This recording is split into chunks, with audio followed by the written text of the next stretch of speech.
What you are witnessing right now in the Bitcoin market is not just another ordinary price swing. It feels sudden, violent, almost disorienting. One moment the headlines were celebrating new highs above $120,000, and the next, screens around the world began flashing red as the market slipped sharply, at times falling toward the mid-60,000 range. I want you to understand something clearly as you sit here listening to me. Movements like this are rarely random. Markets do not move this fast without pressure building beneath the surface for weeks, sometimes months. If you look carefully, the warning signs were already there. Funding rates in derivatives markets had been rising to levels that historically precede corrections. Open interest was climbing faster than underlying demand, a classic signal of leverage expanding too quickly.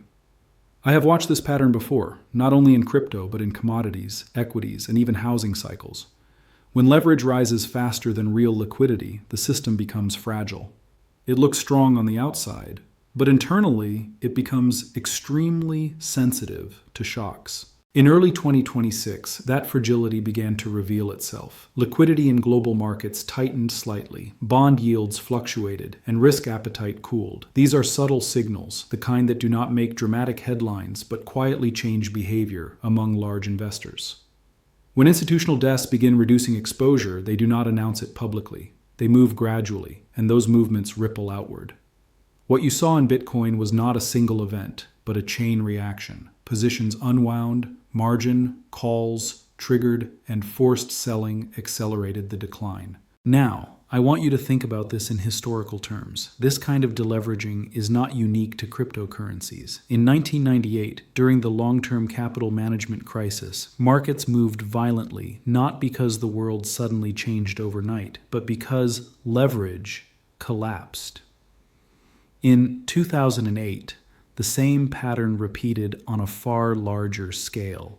Assets that were considered strong fell rapidly, not because they had no value, but because liquidity vanished. When leverage unwinds, price becomes secondary to survival. Participants sell because they must, not because they want to. That is the first real cause behind what you are seeing now. Not panic in the traditional sense, but orderly deleveraging. This distinction is crucial. Panic selling is chaotic and emotional, while deleveraging is mechanical and structural. It happens when systems reach their limits and must reset. Many investors misunderstand this difference, and that misunderstanding often leads to exaggerated fear.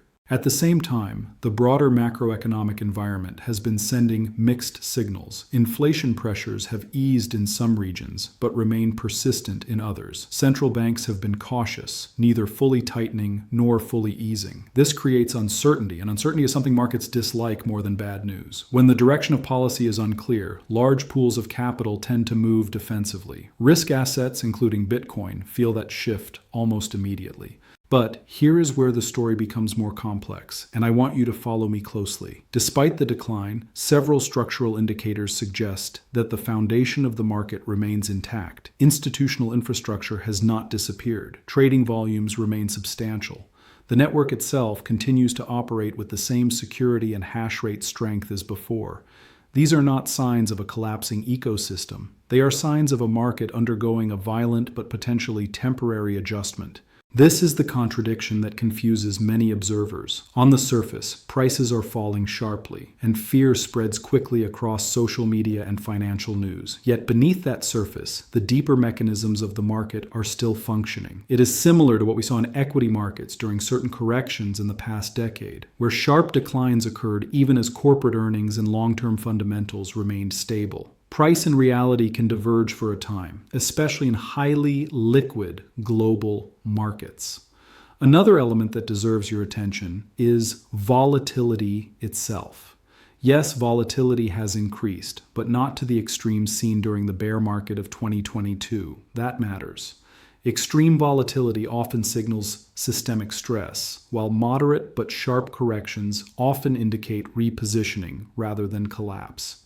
This difference may sound subtle, but for those of us who have studied financial cycles for years, it is one of the most important signals to watch. So, where does this leave us? It leaves us in a market that is wounded but not broken, shaken but not structurally destroyed. What you are seeing is a reset of excess, a clearing of leverage, and a rebalancing of expectations. These processes are painful in the short term, but they're also part of how markets maintain long-term stability. And this brings me to the final point I want you to understand. The question is no longer simply why Bitcoin fell. The real question, the one that serious analysts and macro observers are now asking, is what happens after a reset like this? Because history shows us something very important. Markets that survive deleveraging often emerge stronger, but only after uncertainty forces participants to reassess reality. Right now, you are living through that moment of reassessment. The noise is loud, the headlines are dramatic, and emotions are running high. But beneath all of that noise, the deeper forces of liquidity, leverage, and macroeconomics are quietly reshaping the landscape. And those forces, not the daily headlines, are what will determine where this market goes next. Now I want you to focus, because what comes next is the part most people misunderstand. When a market falls this sharply, the instinct is to believe the story is over, that the cycle has already peaked and the energy is gone. But history teaches us something very different. After every major deleveraging phase, there is a moment when the market begins to breathe again, and that moment often arrives faster than anyone expects. You are watching that possibility begin to form right now. Look at the structure of Bitcoin itself. Unlike traditional assets, the supply is not elastic. There is no central authority that can suddenly increase production in response to demand. The issuance schedule is predetermined, and after the halving cycle in 2024, the flow of new coins entering the market slowed even further. This is not a theoretical concept. It is a mechanical reality embedded in the system. When supply growth decreases while demand stabilizes or rises, pressure builds. It may not be visible immediately, but it accumulates like steam in a sealed chamber. I have seen similar dynamics in other markets. In the early 2000s, commodities entered a long bull cycle, not because demand exploded overnight, but because years of underinvestment had constrained supply. When global growth accelerated, prices moved rapidly because there was simply not enough supply to meet demand. Bitcoin operates under an even stricter version of that principle. Supply does not respond to price at all. That changes the mathematics of every cycle. Now, consider another force that has been quietly reshaping this market: institutional capital. 10 years ago, Bitcoin was dominated by retail traders and small speculative funds. Today, the landscape is different. Large asset managers, pension funds, and sovereign entities have begun to treat Bitcoin as a macro asset, something that exists alongside gold, equities, and bonds in diversified portfolios. This shift is not dramatic on the surface, but it is profound in its consequences. Institutional flows move slowly, but when they move, they are powerful and persistent. Exchange-traded funds have played a central role in this transformation. They have opened a gateway for capital that previously could not or would not enter the crypto market directly. When these vehicles begin to see net inflows again after a correction, the effect can be cumulative. Demand builds quietly, day after day, absorbing supply in the background. You may not see fireworks at first, but the pressure builds beneath the surface until the market suddenly moves. I want you to think about liquidity cycles as well, because this is where macroeconomics becomes inseparable from Bitcoin. Global liquidity does not remain constant. It expands and contracts in waves, influenced by central bank policy, credit conditions, and capital flows. During periods of tightening, risk assets struggle. But when conditions stabilize or begin to ease, capital starts searching for yield and growth again. That capital does not move randomly. It flows toward assets that have shown the ability to recover quickly and attract attention. Bitcoin has demonstrated that ability repeatedly over the past decade.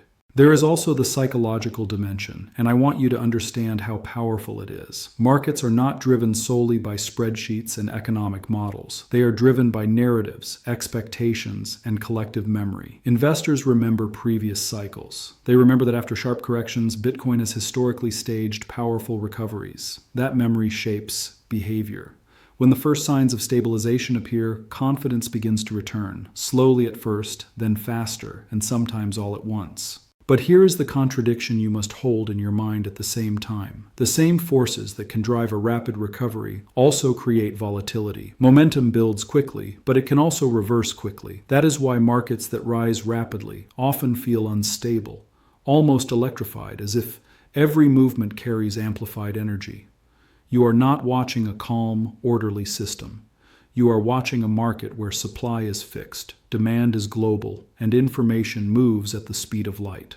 Let me draw a parallel from financial history. After the 1987 stock market crash, many believed equities would take years to recover. Instead, liquidity conditions stabilized, confidence returned, and markets began climbing again far sooner than expected. The same pattern appeared after the pandemic crash in 2020, when unprecedented monetary expansion fueled one of the fastest recoveries in modern history. The lesson is simple but often forgotten. Markets can fall quickly, but they can also recover with equal speed when structural forces align. Right now, several of those forces are beginning to align. Supply growth remains constrained. Institutional infrastructure continues to expand. Liquidity conditions, while uncertain, are no longer tightening aggressively in many parts of the world.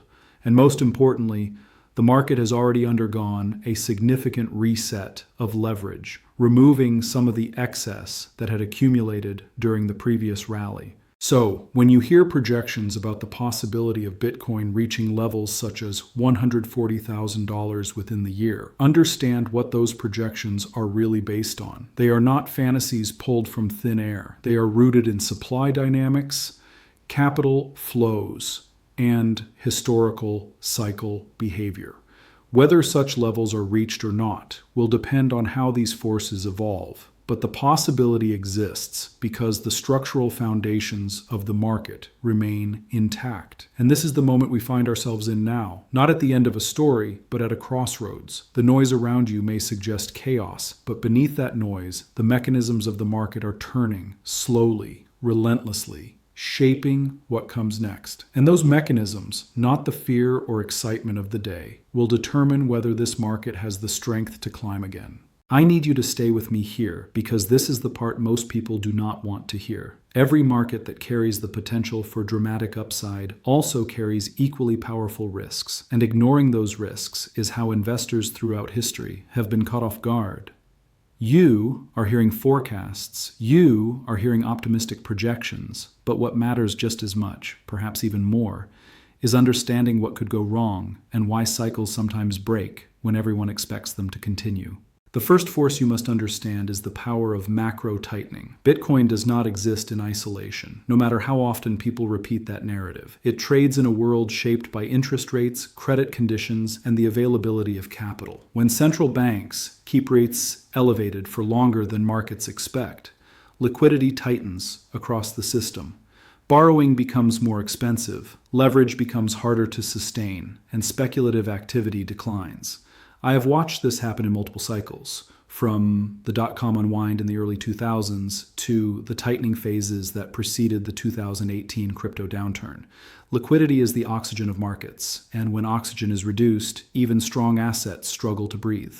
Now, look at the current environment. Inflation pressures have not disappeared entirely, and policymakers remain cautious. That caution matters. Markets often price in optimism long before policy actually changes. If easing comes later than expected, or not at all, risk assets can reprice suddenly. We saw this pattern repeatedly in 2022 when expectations for quick rate cuts collided with the reality of persistent inflation. Bitcoin, like many high volatility assets, felt the full force of that adjustment. There is another risk that operates in a quieter but equally powerful way: regulation. Governments around the world are still defining their stance toward digital assets. Regulations can evolve slowly, but sometimes they change abruptly, and when they do, markets react immediately. I want you to remember what happened in previous years when major exchanges faced legal challenges or when certain jurisdictions introduced unexpected restrictions. Liquidity can evaporate quickly when participants become uncertain about the rules of the game. And then there is the structure of the market itself. Cryptocurrency markets are still relatively young compared with equities or bonds. Infrastructure has improved dramatically, but vulnerabilities remain. Lending platforms, custodial services, and liquidity providers all play interconnected roles. When one link in that chain weakens, the effects can spread rapidly. History gives us many examples of this, not only in crypto, but in traditional finance as well. Think about the collapse of major financial institutions in 2008, when problems in one segment of the system cascaded into a global crisis. Markets are networks, and networks are only as strong as their weakest nodes. I also want you to consider the role of sentiment, because sentiment can be more powerful than fundamentals in the short term. Markets are driven by expectations, and expectations can change in an instant. When prices rise, confidence grows, leverage increases, and optimism feeds on itself. But when prices fall, the same mechanism works in reverse. Fear spreads faster than confidence ever did. Participants who once spoke about long-term conviction suddenly begin to focus on short-term survival. That psychological shift can amplify declines far beyond what fundamentals alone would justify. This is not a new phenomenon. During the oil crisis of the 1970s, during the Asian financial crisis of 1997, and during the global financial crisis of 2008, markets repeatedly demonstrated how quickly sentiment can turn. Each time, investors believed they understood the risks, until new risks emerged that had not been fully priced in. That is the nature of complex financial systems. They are never entirely predictable. Now, here is the contradiction you must understand, and it is a difficult one to hold in your mind. The same forces that make Bitcoin resilient over the long term, its fixed supply, its global accessibility, its independence from traditional monetary systems, also contribute to its volatility. Because there is no central authority stabilizing the price, the market must find equilibrium on its own. That process can be violent. It can involve sharp corrections, sudden rallies, and long periods of uncertainty. You may hear people speak with absolute certainty about where the price will go next. I urge you to be cautious whenever you hear that tone. Markets do not reward certainty, they reward adaptability. The future path of Bitcoin will depend on variables that no single analyst can fully control or predict. Monetary policy decisions, regulatory developments, technological changes, and shifts in global risk appetite. These forces interact in ways that are often non-linear and sometimes surprising. So as you sit here listening, understand that the possibility of new highs exists, but so does the possibility of renewed turbulence.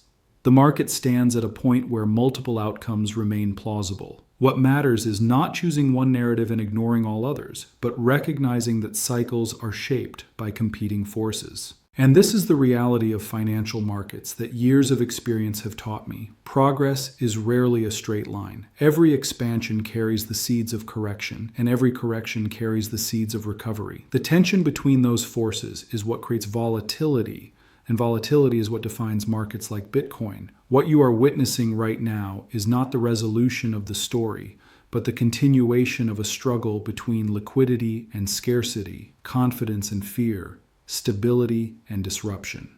And until that struggle resolves itself, the market will remain a battlefield of competing expectations, where every movement carries the weight of uncertainty and every signal must be interpreted with caution. I want you to step back with me for a moment and look beyond the noise of the last few weeks, because what you are witnessing is larger than a single correction, larger than a single year, and larger even than Bitcoin itself. What is unfolding is part of a transformation in the global financial system. And transformations like this do not happen quietly or smoothly. They happen in waves, in shocks, in periods of doubt, followed by sudden surges of belief. If you study financial history long enough, you begin to recognize this pattern everywhere. Think about the moment when gold first became a global monetary anchor centuries ago. Think about the transition from the gold standard to fiat currencies in the 20th century. Think about the emergence of the internet, when many dismissed it as a speculative bubble before it reshaped entire industries. Each of these moments felt chaotic while they were happening. People standing inside those transitions could not clearly see the long-term outcome. But in retrospect, the direction becomes obvious.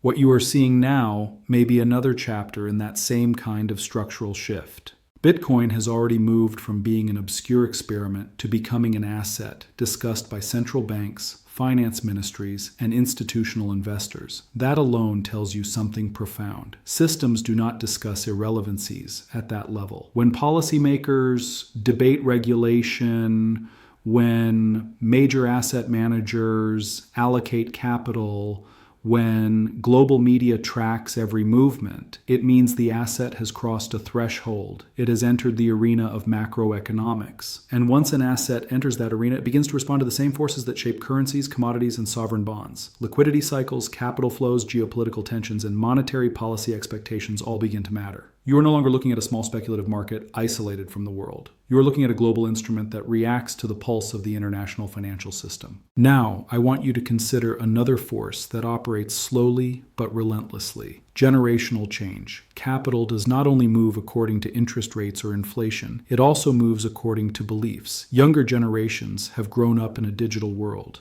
To them, the idea of a purely digital store of value is not strange or abstract. Over time, as wealth transfers from one generation to the next, those preferences begin to reshape investment landscapes. This is not speculation. It is a demographic reality that economists have studied for decades.